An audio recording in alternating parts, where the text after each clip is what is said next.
What's going on, my fellow Jedi and Padawans? Welcome back to another Jedi gaming video. Thank you guys so much for coming back to the channel, and if you guys are new, welcome. We are cruising to 1,000 subs, only about 20 away, and it's all thanks to you guys. The support has been absolutely nutty since the start of Witch Queen and even before, but we've really been popping off lately, so thank you guys so much. Means the world to me, and I love helping you guys out. Now, I know I am a little bit late to making this video, the Vow of the Disciple raid guide.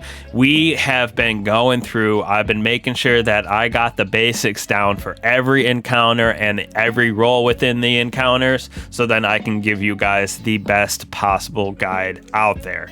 Now, for this raid, we got 4 main encounters which drop loot, and then kind of this introductory one, if you will, when you first load in. So, when we first load in, we actually have to deal with a projection of Savathun. She's super squishy, so super easy to deal with. You can wipe her out, and then you can actually get on your sparrows, ride for a little bit, and you'll run into this payload looking thing. It's just a platform with this hive artifact going around it, Scorn artifact. So once you get to it, you actually have to wipe out enemies in the area, and there will be a debuff called Pervading Darkness around when you are away from that main payload. Once you deal with a certain amount of enemies, you will see these little crystals pop up around that you have to go collect. Now you can collect up to 3 of them, and you can see on the bottom left hand corner, you will have different stacks based on the number that you grab, with overwhelming knowledge being the most at 3, and then you go turn them into the payload until all the crystals are collected, and then it just keeps moving along on a certain path. You have to do this about 4 or 5 different times when moving along that path. Just wipe out Scorn, stay near the payload to make sure you don't have Pervading Darkness, collect those crystals until they're all gone, and turn them into the payload until it starts to move along. And then once you defeat that last little section and turn in all those crystals, it'll move to the door of a pyramid and then actually disappear, and the raid kind of actually starts. So once you deposit that payload into the pyramid, the doors open up and you can make your way down into our first encounter, which is called Acquisition. Now, the path is pretty easy. It's just fall down the hole on the right side of that first room and make your way to the right. You kind of go around jumping through this crazy pyramid looking area. The aesthetics of the raid are beautiful. And then once you get to this nice open arena with this gigantic bone, we are at our first actual encounter that drops loot. So once you enter into this nice large arena with the bone in the middle up high, we are at our first encounter with the Acquisition. Now, as you're looking around the room, you might notice a few things. We have 9 different doors around the arena with symbols attached to them. We also have a glyph board that has 3 circles on it, a top, middle, and bottom. And then we also have obelisks in each area next to those glyph boards that have 3 sides on them with 3 circles on each of those sides. As you might notice, there are 3 pairs of those glyph boards and then those obelisks. So that means that we're splitting this arena into 3 different areas. So I made a little graphic here showing the different areas and kind of the roles, making it a little bit easier, and then I'll also supplement real life clips into it as well. So in this diagram, you can see we have glyph boards, which are those black squares, our compass knights that spawn, which are taken knights. We also have unstoppable ogres, which you will have to deal with. And then you can see that the pairing, it lines up with the actual map, having our obelisks in the middle that we shoot. These are the glyph boards that we read, and then we also have our pyramid side, which is either the dark side, and then we have our traveler side, which is the light side over here. Now, when we come into this counter and start, we're going to split apart into groups of 2. So we're going to have 2 guardians in area 1, 2 guardians in area 2, and 2 guardians in area 3.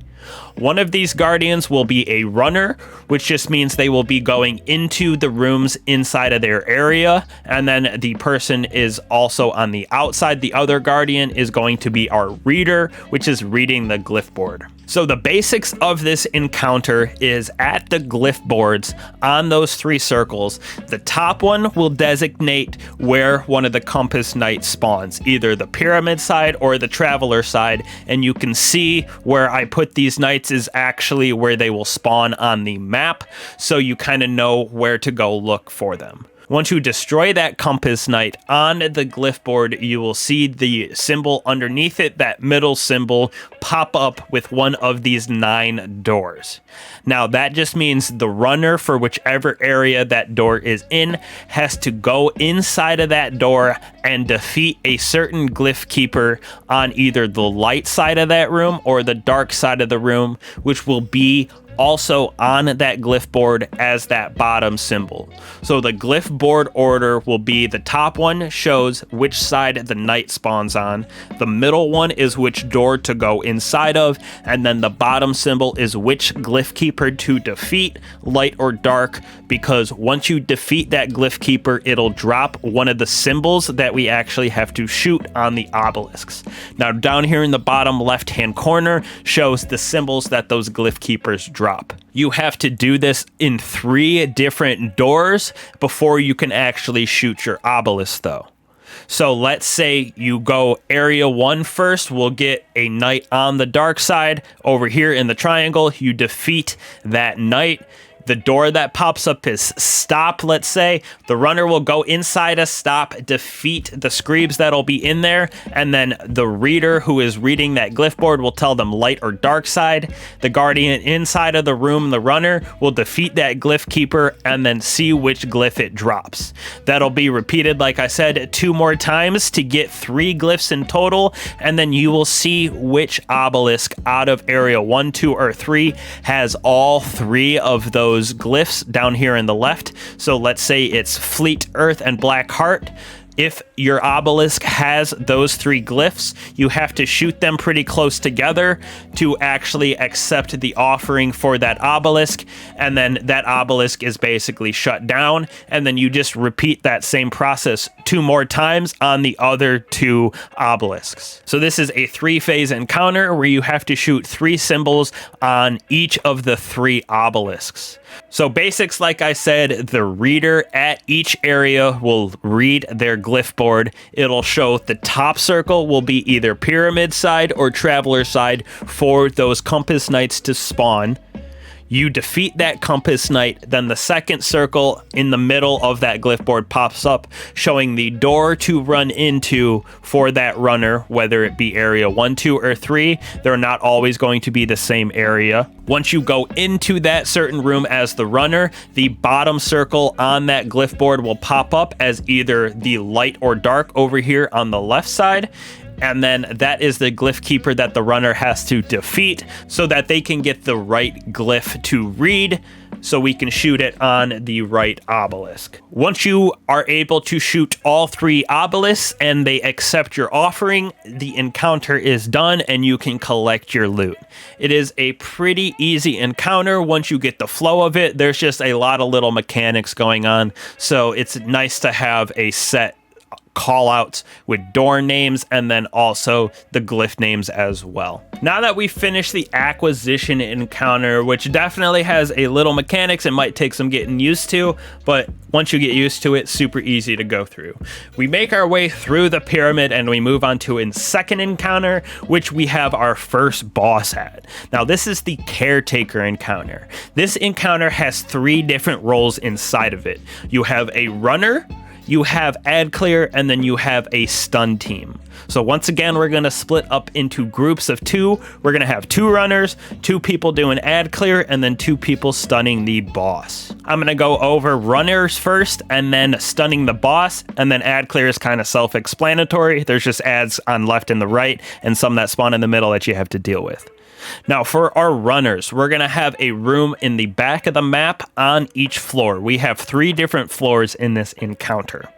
So the runner's job is to shoot the little crux crystals next to the door, which will open up that door and you run inside. Now inside of this room, there's going to be some witches that will absolutely annihilate you, and you can't really do damage on them at all. And you will also be getting that pervading darkness debuff, which makes your screen black, and if you reach ×10, your guardian will die. So the point of the runner is to run inside of this room, and there will be those symbols again from that first encounter which I described. You will collect 3 of them and then run back out that same door. There will be an obelisk outside, and you and your partner have to shoot those 3 symbols that you collected. So there are 9 symbols in total, every single floor that you go into, every single room. So when you run in, you go and collect your 3 symbols. So let's say it's Earth, Fleet, and Hive. Make sure you call them out as you are grabbing them so your partner on the outside can know what to look for on that obelisk. They will shoot that crystal to let you out of the room. As you come outside, you guys will shoot that obelisk at the same time, shooting those 3 symbols that you called out, and it'll accept your offering, which also takes away your debuff of that pervading darkness. Then that second runner will do the same thing, shoot the crystal, go in and collect 3 more as they call them out. They will come back out, deposit them into that obelisk in the center again by you guys shooting them at the same time, and then that first runner will go back in to collect the last 3 set of symbols. Once you collect those last 3 set of symbols and come out that door and shoot the obelisk once again, then it is actually time for damage phase on the Caretaker. So that's how you set up the damage phase as the runners, and that is your job. Now, if you are on the stun team, your job is to make sure that the Caretaker doesn't make its way up to the obelisk. So it's super easy to stun this guy. All you got to do is have one of the pair of guardians on the front side of him looking at his face, and the other guardian on the back side of him looking at his back. The guardian in front will walk up towards him, and the Caretaker will try to slam, and you will see his face turn yellow. That guardian in the front kind of dodges back to avoid the hit, and then shoots that Caretaker in the face, which will kind of stun him and open up his back, and then the other guardian on the stun team will shoot the Caretaker in the back inside of that kind of coffin that opens up, and that'll actually stun the boss, and it'll go down on one knee for about 5 to 8 seconds.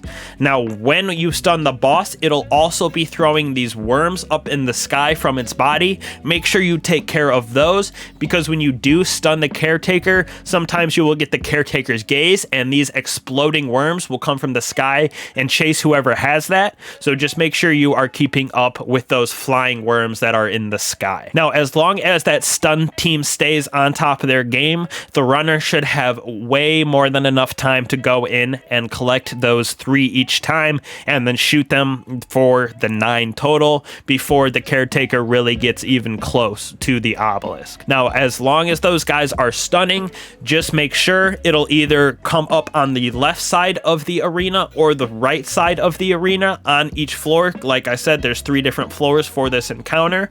Whichever side the Caretaker is coming up is where the damage phase will actually start on. So like I said, once those runners deposit all 9 of the symbols from inside of that room and the obelisk accepts the offering, DPS will start. There's 3 different plates, one on the right, one in the middle, and one on the left. That's why it matters which side the Caretaker is coming up, because that's the plate you're going to want to be at for damage to start. Once that plate starts to glow an orangish color, you can hop on it and start doing damage on the Caretaker, but you do have to be within that plate to do damage. Now, after a certain amount of time on that first plate, it'll go away, and the middle plate, let's say, will open up, and then you go to the middle plate and start damage there, and then after that, you rotate to the next plate, whether it be left or right, once it starts glowing yellow again, and continue your damage phase. Now, this is why there are 3 floors, because this is, again, pretty much a 3-phase encounter. Sometimes you can get them to final stand with 2 if you guys are really doing some crazy DPS. But it's just rinse and repeat for the next 2 floors. the same kind of thing. The runners have a little bit more of a challenge just because the rooms start getting some different architecture and there's some holes that you can fall into. So you just got to be careful when you're running through the different rooms, collecting your 3 symbols and calling them out.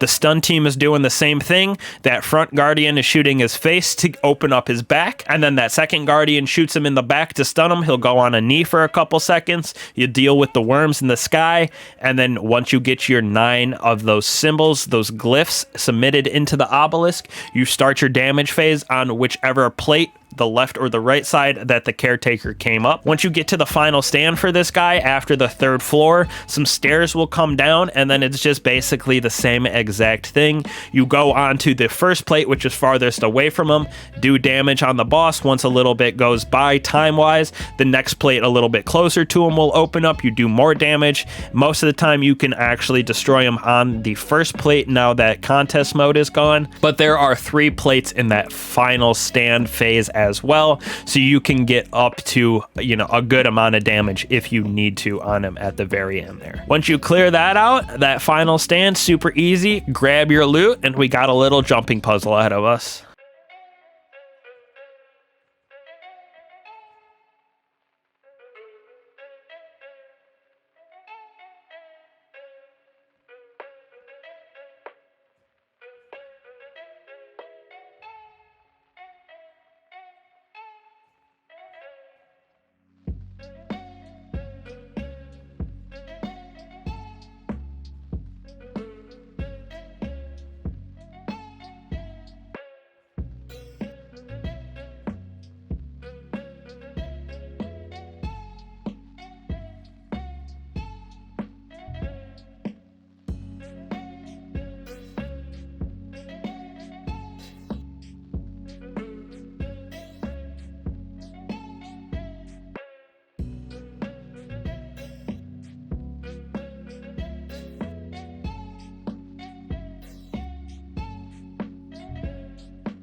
So within the exhibition encounter, we have 4 different rooms. This initial one right here, and then 3 more after this.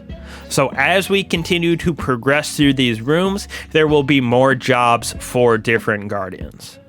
So right here, you can see we have a relic sitting in this little podium here. This is our first relic, which we will just call the laser relic. This one is used to defeat Taken Knights that have shields on them, which extend our time. Now, there are 2 other relics within this encounter. The actual Aegis relic from Vault of Glass that is used to cleanse fellow guardians, because we will have pervading darkness throughout the next couple rooms. And then we also have the Taken relic from the last Wish raid that is used to cleanse Taken blights around some of the farther rooms, so it is not making enemies immune. So within this first room right here, it is the most basic of the encounters for this exhibition here. Once I grab the relic to start the encounter, there will be a Scorn Glyph Keeper on one side and then a Taken Glyph Keeper on the other. You have to wipe out these Glyph Keepers, and once you do, symbols will pop up above their heads. There will be 3 symbols above each of these Glyph Keepers. Now, the person with the relics, they can only read the glyphs that were dropped from the Taken Glyph Keepers, and then the people without the relics can read the glyphs that were dropped from the Scorn Glyph Keeper. Now, the point of this is there will be one symbol that matches on each of these Glyph Keepers. So let's say the Scorn Glyph Keeper drops Earth, Savathun, and Fleet, and then whoever has the relic, their Taken Glyph Keeper drops Earth, Give, and Grief or something like that. The Earths match up on each of those, so at the door there will be 3 symbols on the left and the right hand side. You just shoot whichever symbol matches between those 2 Glyph Keepers. So that is the most basic of the encounter. Every single room that we go into with 1, 2, 3, and 4, there will be Glyph Keepers on the left and the right side of the rooms, and you have to defeat them to get the symbols to drop. The Scorn Glyph Keeper must be read by people without the relics, and the Taken Glyph Keeper must be read by people with the relics. So like I said, in this first room, we only have 1 symbol that'll match because there is 1 pair of those Glyph Keepers. In rooms 2, 3, and 4, we will have 2 sets of Glyph Keepers, so we will have to shoot 2 different symbols when we get to the door that we have to open to progress to the next room. You will also have to worry about overload hobgoblins as well, so be careful of that. Now, when we move into the second room, I suggest splitting up, going 3 people to the left, 3 people to the right. One person will have the laser relic, and then the other one will have the Adger's relic from Vault of Glass. So that relic is cleansing people running from both left and right to cleanse their fellow guardians and keep up that pervasive darkness so you don't wipe via that. Now, I suggest you run ad clear for these different rooms just because there are a lot of enemies going on and you have to wipe the Glyph Keepers as fast as you possibly can because you only have about a minute per room to go through until you actually, like I said, if you defeat that knight, that Taken knight with the laser beam relic, you get about 45 seconds back on your time. So that person just has to be aware of the timer and aware of where the knights spawn in each of the rooms. Now, after you finish the second room and deposit both of your relics, the laser and then also your cleansing relic with the one from Vault of Glass, this is where you will get your third relic in the Taken one, which you will use your grenade button on the little Taken blights as you see here to destroy them so the enemies that are in that vicinity can be damaged. So you just got to make sure if you are the relic holder for the Vault of Glass relic, make sure you are running around from left to right, cleansing your fellow guardians. If you have the laser beam relic, make sure you are watching out for those Taken knights with the shields on them that they usually spawn in the middle of the arena for that certain room. Those are to extend your time once again. And then make sure that the Taken relic is also running from left to right to make sure that those Taken blights are taken care of so that you can actually damage the enemies and then get those Glyph Keepers defeated. Because like I said, the time limit is what kills most often. Just remember that when you are in rooms 2, 3, and 4, there will be 2 different sets of Glyph Keepers that you have to destroy. So there will be 2 Scorn Glyph Keepers and 2 Taken Glyph Keepers that you will have to defeat and then match the symbols on each of those. So you will get 2 different symbols on the doors to open up those rooms. Once you complete that 4th room and open up your door, you will have whatever time is remaining and you have to slam all of the relics, all 3 of the relics in whichever one, it doesn't matter, but in those 3 different podiums for the actual encounter to end, and you get the loot. You can't just open the door, you have to actually put those relics inside of the podiums. So I know that this is a long video and a long explanation, but there is a lot of mechanics to this raid, and the exhibition can definitely get the most chaotic.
Now that we have passed that chaos of the exhibition encounter, we come to our final boss, Rhulk. This guy is so much fun, and there is a good amount of mechanics that go into this final encounter, and the boss is just super interesting and unique.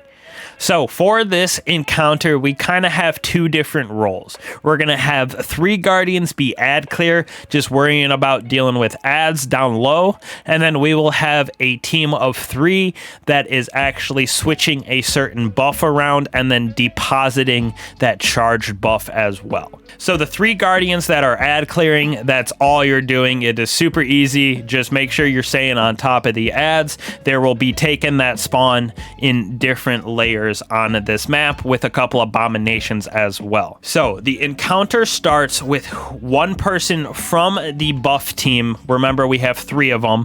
1 person will shoot the crystal that is above Rhulk's head. That first person on the buff team will get the leeching buff. Now, the plate that I'm standing on right here in the center is to transfer those buffs. When I stand on it, there will be a crystal on the left and the right hand side in the very back next to the boss, or next to that ladder that we climb up to. Those 2 other people on the buff team will have to shoot one of those crystals. So 1 person will shoot the left and 1 person will shoot the right, so both of them actually get the leeching buff. Now, the way that my team does it is we have 1 person that is always dunking, and then the other 2 people are just switching on and off that leeching buff. So once we switch it off so 2 people have it, whoever is our dunker will go stand in the boss's attack when he shoots his laser, and then you will actually get an empowered buff. This is when we use that empowered buff to slam.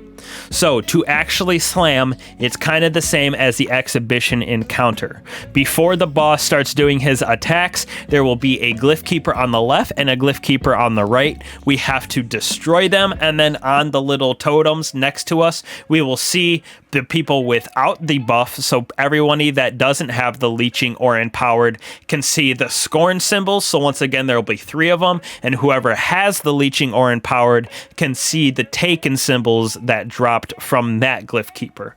You have to match whichever one is matching. So if it's earth and earth again, that is actually the podium that the person that is empowered slams in. So I know that's a little bit confusing, but that's what the ad clear team is for, to help wipe out those glyph keepers and keep up on ads, so we can read whichever one is the matching symbol. And then on the podiums, we have 3 on the left hand side, so L1, 2, and 3, and 3 on the right hand side, R1, 2, and 3. There will be the matching symbol. So once again, if I say it's Earth, Earth will be on one or two of those different podiums. And then say if it's L1, you will have whoever gets empowered by the boss go slam in L1. Now, this is what I'm talking about, how we need a 3-person team for switching that buff around. So the person that gets empowered, only one person gets empowered.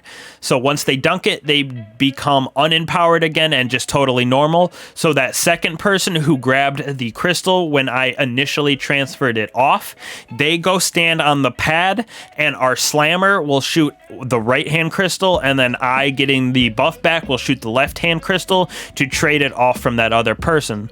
So once again, our slammer will have leeching buff, and then me as a transfer on the buff team will have leeching as well.